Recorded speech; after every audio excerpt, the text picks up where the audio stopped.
अ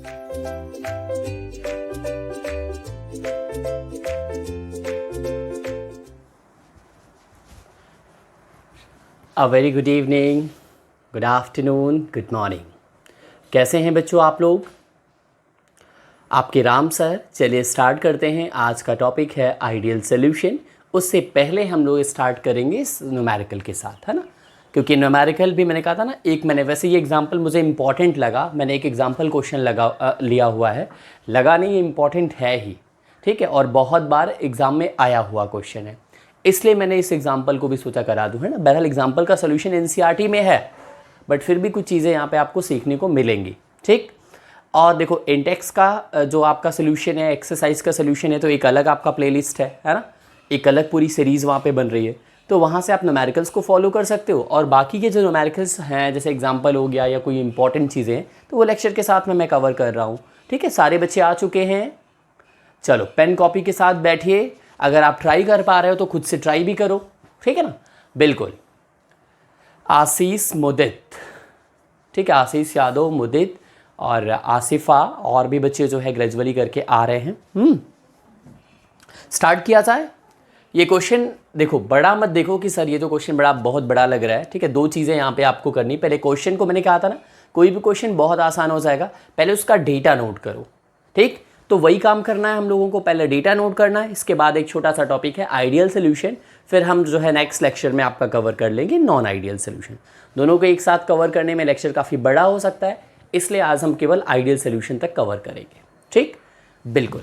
अब हम बात करते हैं क्वेश्चन की। क्वेश्चन क्या कहता है? वेपर प्रेशर ऑफ, ये देखो CHCl3 का मतलब होता है बच्चों क्लोरोफॉर्म, और ये क्या है? डाइक्लोरोमीथेन, ठीक। Vapour pressure of chloroform and dichloromethane at 298 kelvin, ये दिया हुआ है। क्या दिया है बोलो भाई? ये दे रखा है आपका 200 mmHg, ठीक है ना। चलिए देखते हैं, इस वैल्यू को रखते हैं, एक मिनट देखिएगा, वेपर प्रेशर, ठीक है। वीपी किसका दिया हुआ? चलो हम लोग पहले डेटा नोट कर रहे हैं, फिर हम क्वेश्चन लगाएंगे, है ना। वेपर प्रेशर ऑफ CHCl3 और वेपर प्रेशर किसका दिया हुआ है? वेपर प्रेशर दूसरा आपका डाइक्लोरोमीथेन का दिया हुआ है, ठीक है। कोई दिक्कत नहीं, इसको दोनों को नोट कर लेते हैं, ठीक है। आप गिवन करके यहाँ नोट कर लो, ठीक है, गिवन। चलिए, तो एक का है बेटा आपका टेम्परेचर दिया है, बट आपका दोनों का एक ही टेम्परेचर है, तो टेम्परेचर आपका यहाँ पे कांस्टेंट है दोनों के लिए, ठीक है। That is 298 kelvin. तो टेम्परेचर से मतलब नहीं है, 200 mmHg और दूसरा है 415 mmHg, ठीक है। चलिए, calculate the vapour pressure of solution.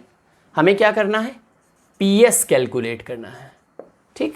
देखो, vapour pressure of solution prepared by mixing, ये सोल्यूशन किससे तैयार हो रहा है? By mixing 25.5 gram of chloroform, यानी गिवन मास क्या है? WCHCl3 का कितना है बोलो? वो आपका दिया हुआ है 25.5 ग्राम। तो क्लोरोफॉर्म का मोलर मास तो हम लोग निकाल भी सकते हैं, तो क्या हो जाएगा? MCHCl3, बोलो क्या हो जाएगा? इसको मल्टीप्लाई कर लो, तो 12 + 1 + 35.5 × 3, तो ये आएगा 119.5 ग्राम मोल इनवर्स, ठीक। बताया है ना बेटा, मोलर मास की यूनिट ये होती है, और ऐसे गिवन मास ये हो गया, ठीक है। नेक्स्ट क्या है आपका? एंड 40 ग्राम, देखो 40 ग्राम आपका फिर से दिया है, W किसका? CH2Cl2 डाइक्लोरोमीथेन का कितना दिया है बोलो बेटा? 40 ग्राम, ठीक। अब इसका मोलर मास क्या होगा? मोलर मास CH2Cl2 का, ठीक है। तो इसको भी निकाल सकते हैं, 12 + 2 + 35.5 × 2, है ना। क्लोरीन का 35.5 × 2, और ये आपका 2 हाइड्रोजन का 12 कार्बन का कितना हो जाएगा बोलो भाई? ये आपका जो है हो जाएगा ये 71, और ये आपका हो गया, ठीक है, कितना हो जाएगा? 85, बिल्कुल 85 ग्राम मोल इनवर्स, ठीक है। हाँ, एट 298 केल्विन। देखो फिर से वही आपका टेम्परेचर, तो टेम्परेचर का कोई मैटर नहीं, यहाँ पे टेम्परेचर एक ही दिया हुआ है, वो कंडीशन दे रहा है कि इस टेम्परेचर पे हो रहा है, तो टेम्परेचर आपका कांस्टेंट है। चलिए, सेकंड आपका क्या है? Mole fraction of each component in vapour phase, ठीक। यानी ध्यान दो, आपको वाई देखो कितने कंपोनेंट है? 2 है, अगर आप ए को मानो ऐसा करो YCHCl3 भी आपको निकालना है, ए भी मत मानो, डायरेक्टली ऐसे करो YCH2Cl2 मानना है।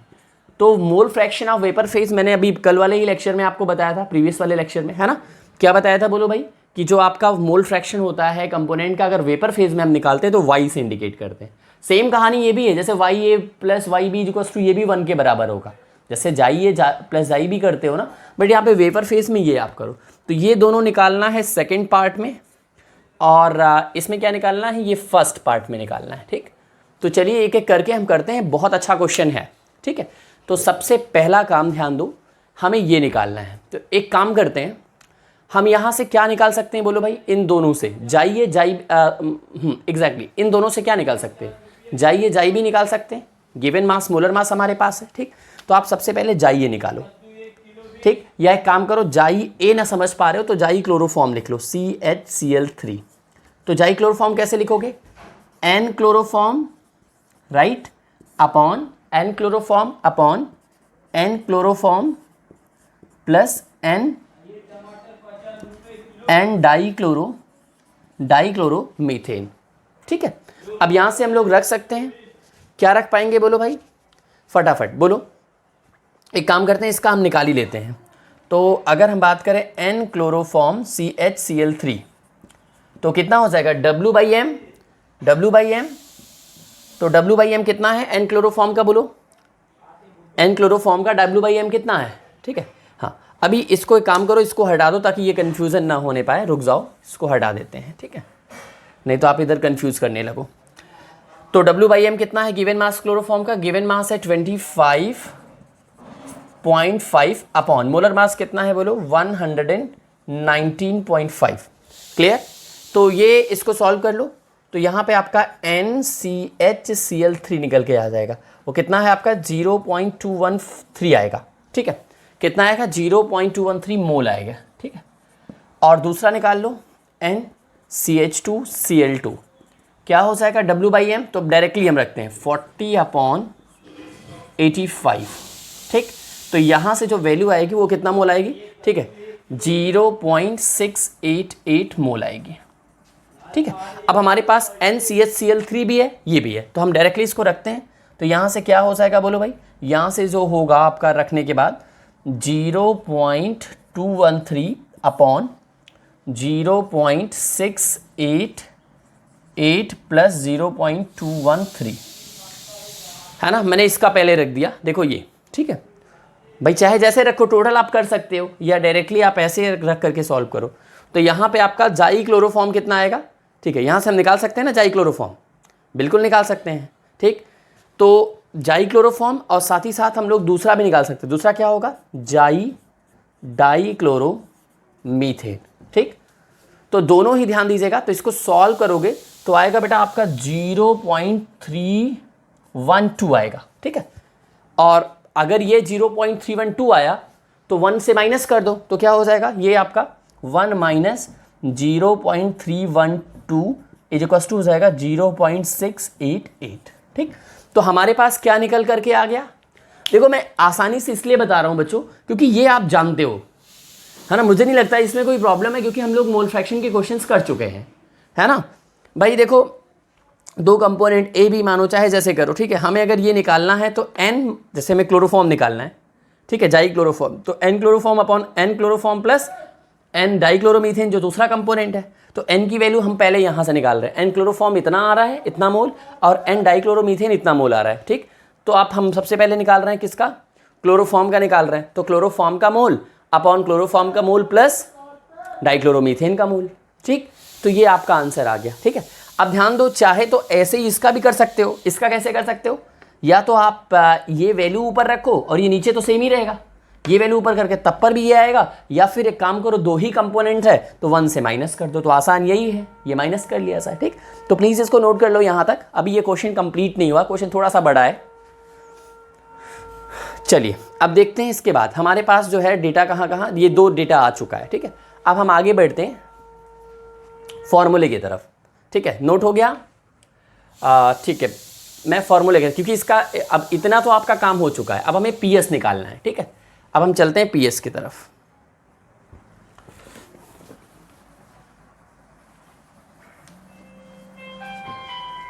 एक सेकेंड,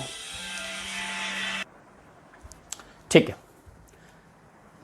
एक, चलो भाई, अब हमारे पास आ चुका है डेटा। डेटा क्या आ चुका है? हमारे पास जाई ए आ चुका है, ठीक है ना, ए बी मानो, ठीक है, एक देखो ये है आपका, ठीक है, और दूसरा भी मैं यहाँ पे कर देता हूँ, ठीक है, कोई दिक्कत नहीं, हमें याद है ये, ठीक है, हम आगे यहाँ पे देखते हैं। अब हमारे पास पी एस का फॉर्मूला, ठीक है, हमारे पास देखो दो रास्ते हैं, दोनों फॉर्मूले में कोई भी आप अप्लाई कर सकते हो। कौन कौन सा है? अब देखो यहाँ पे वेपर प्रेशर ऑफ क्लोरोफॉर्म दिया हुआ है, क्लियर, और वेपर प्रेशर ऑफ डाइक्लोरोमीथेन दिया हुआ है। तो ये देखो अलग अलग सेपरेट कंपोनेंट है, तो ये क्या होंगे? प्योर होंगे 100%। भाई हम मिक्स तो कर नहीं रहे, तो ध्यान दो, एक को मान लो, ये मानो आप पी नॉट ए, ठीक, क्योंकि आपने क्लोरोफॉर्म को हर जगह आपने ए ही माना है इस तरीके, ठीक है, और इसको मानिए पी नॉट बी, ठीक, एग्जैक्टली। तो हमारे पास आ गया। अब हमारा रिलेशन देखो, यहां पे दोनों ही रिलेशन काम कर जाएगा। कौन कौन सा रिलेशन भाई? P s is equal to p not a chi a plus p not b chi b. याद आ रहा है ना, डाल्टन्स लॉ पार्शियल प्रेशर से p s is equal to p a plus p b. कुछ याद आया? तो एक तो ये है, और एक और रिलेशन आपको बताया था, याद आ रहा है? अगर आ रहा है तो एक बार कमेंट बॉक्स में लिख सकते हो। हाँ, रिलेशन अगर याद आ रहा हो तो आप कमेंट बॉक्स में बिल्कुल लिख सकते हैं। क्या है भाई?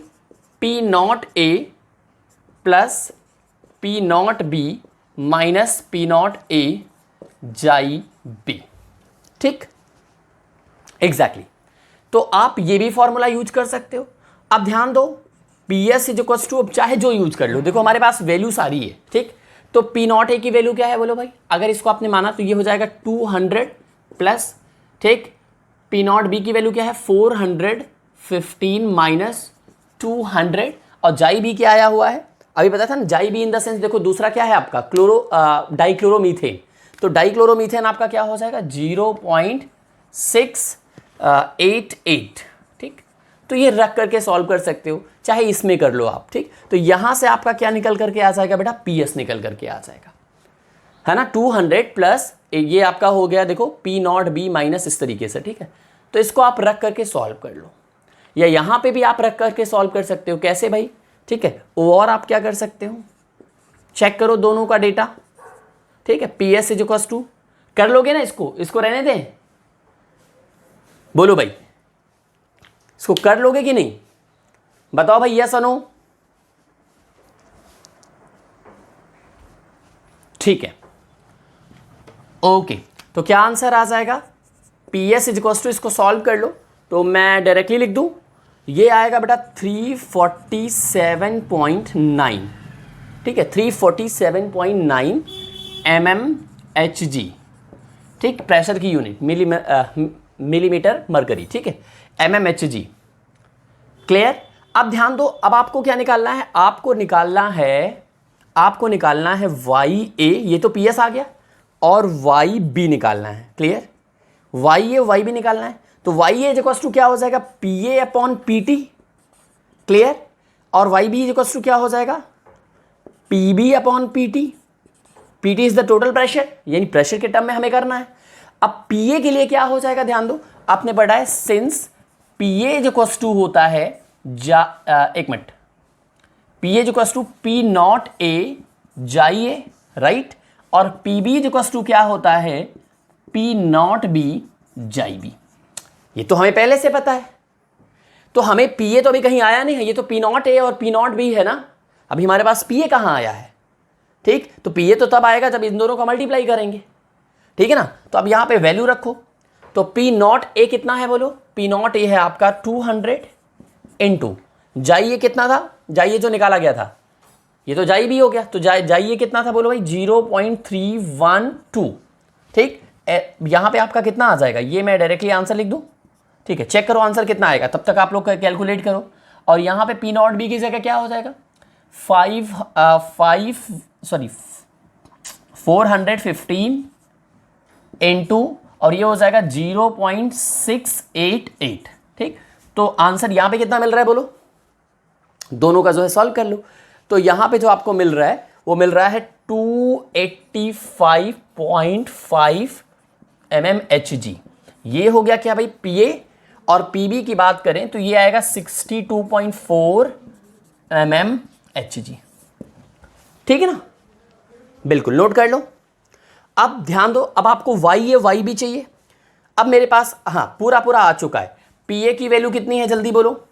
यहाँ पे PA की बात करें तो PA की वैल्यू आ चुकी है 285.5 अपॉन PT मतलब PS की वैल्यू कितनी आई हुई है 347.9। ठीक है, तो यहाँ पे आप रखो फटाफट।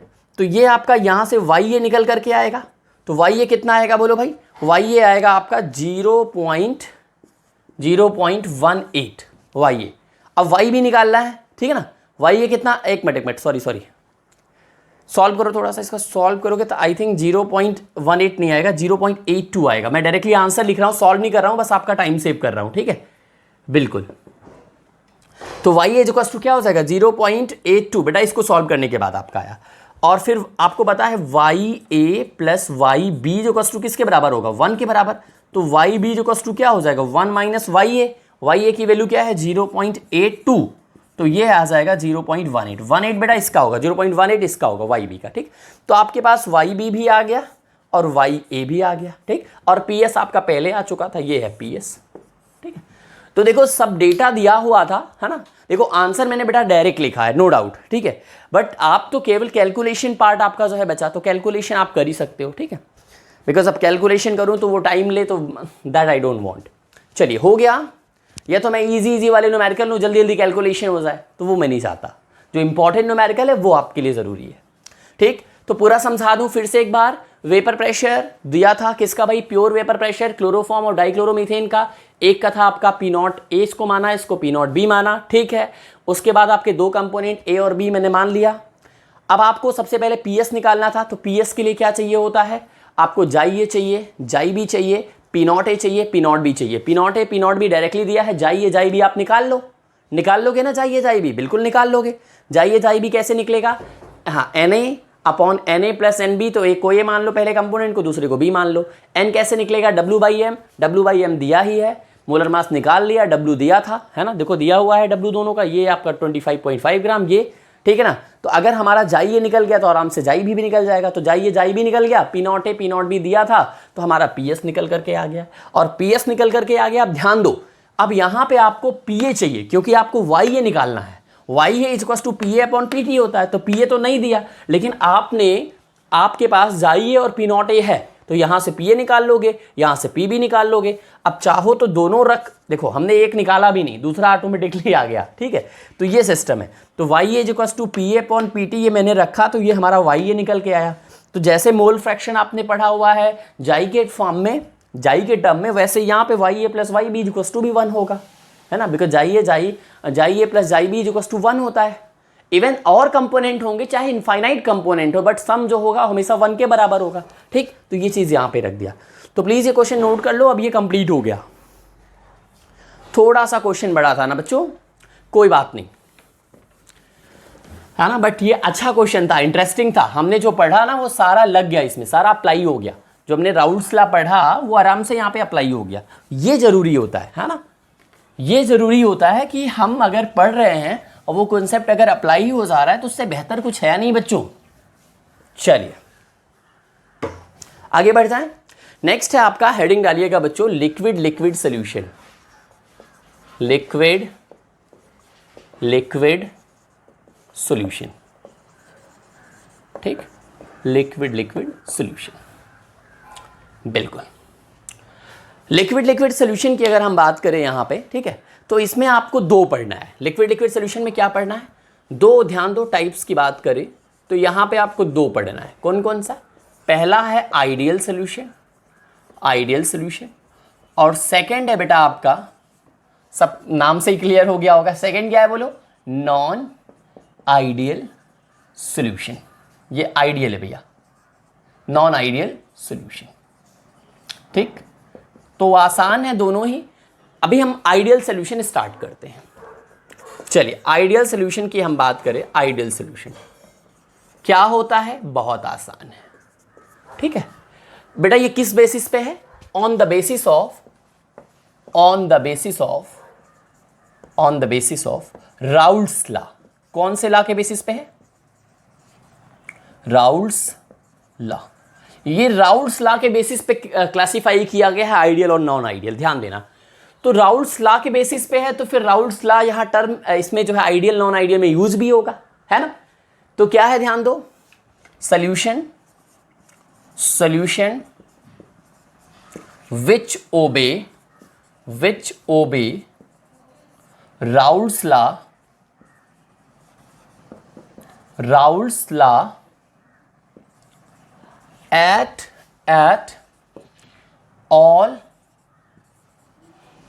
at all concentrations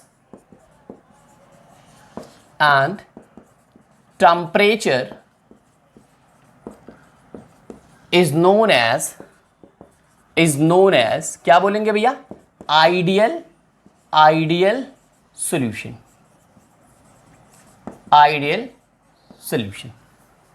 Solution which obey Raoult's law at all concentrations and temperature is known as ideal solution। Clear है? बहुत बढ़िया। तो इसको नोट कर लीजिएगा, ये आपकी हेडिंग है, कुछ भी नहीं है। और जो ओबे ना करे वो नॉन आइडियल सोल्यूशन है। तो सारी डेफिनेशन इतनी आसान नहीं है, बट ये आसान है, कास्ट केमिस्ट्री ऐसी होती। बट ठीक है, कोई दिक्कत नहीं, हम लोग बनाएंगे। अगर कोई टॉपिक टफ भी है तो उसको ईजी बनाएंगे, यही तो हमारा काम है ना। तो नोट कर लो भैया, नोट हो गया।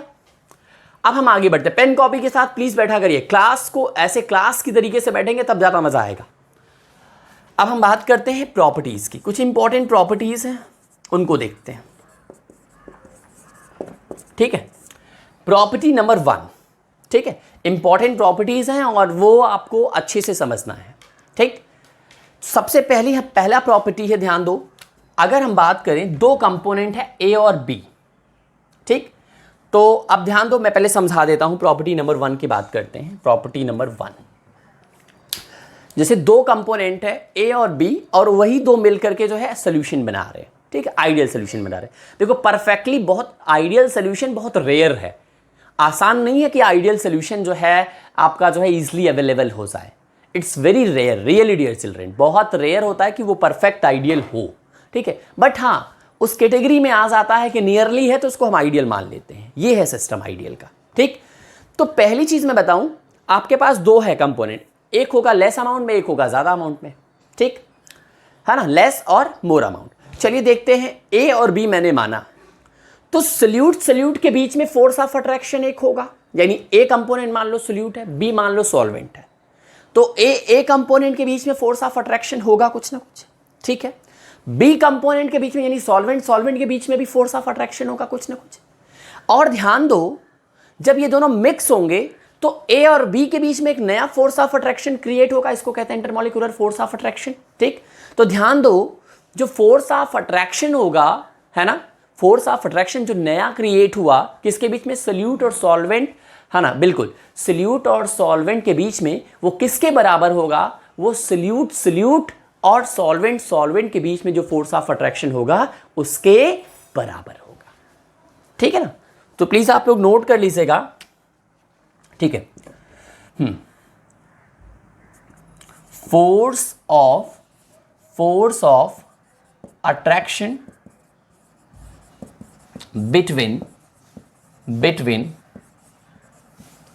solute and solvent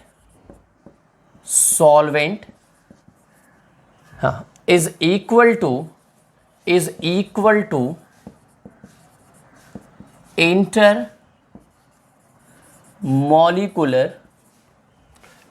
to intermolecular force of attraction between solute and solvent। ये आपका प्रॉपर्टी नंबर 1 है, प्लीज इसको नोट कर लीजिएगा। ये प्रॉपर्टी नंबर 1 है, ठीक है। अब अगर हम सोल्यूट को, ध्यान दो, सोल्यूट को ए माने, सॉल्वेंट को बी माने, तो ये एक नया फोर्स बना, ये किसके बराबर होगा, ए एंड बी बी के बराबर होगा। ठीक, ये ऐसे आप लिख सकते हो। ठीक है, exactly. Force of attraction between solute and solvent के बीच में जो होगा, ठीक, वो नियरली किसके इक्वल टू होगा? जो फोर्स ऑफ अट्रैक्शन जो नया बन रहा है किसके बीच में बेटा? सोल्यूट और सॉल्वेंट के बीच में, वही आपका क्या होगा? उसके बराबर होगा। ठीक है, तो ये होगा प्रॉपर्टी नंबर 1। अब हम बात करते हैं, चलिए नोट हो गया। अब हम बात करते हैं नेक्स्ट।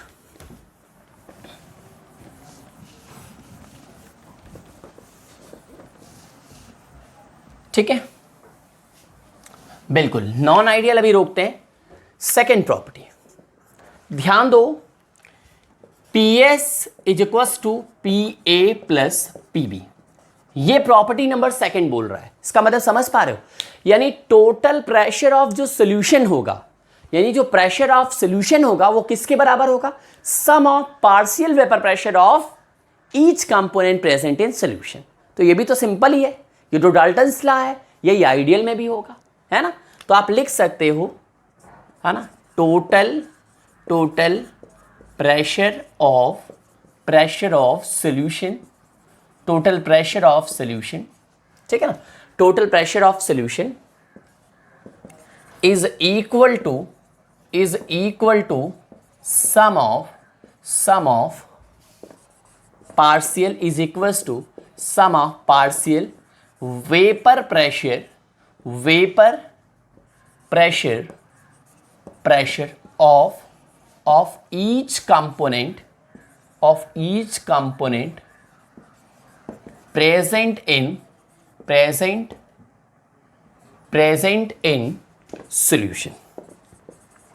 solution। ये रिलेशन आप लिख लो। अगर दो कंपोनेंट हैं तो इस तरीके से हो जाएगा। ठीक है ना? तो टोटल प्रेशर सोल्यूशन का किसके बराबर होगा? Sum of partial vapour pressure of each component. ठीक, तो ये भी तो आसान है बिल्कुल। थर्ड हम बात करते हैं डेल्टा एच, है ना, मिक्सिंग इज इक्वल्स टू 0। ठीक, यानी आप क्या कह सकते हो इसको? Change in enthalpy is equal to 0। ये है इसका मतलब। ठीक, और एक प्रॉपर्टी और है चौथा, वो भी मैं पहले लिख देता हूं तब समझाता हूं दोनों को। डेल्टा V मिक्सिंग, ये भी क्या है? Equals to 0। इसका मतलब क्या है? इसका मतलब ये है चेंज इन वॉल्यूम, है ना, change in enthalpy is equals to 0, change in volume is equal to 0।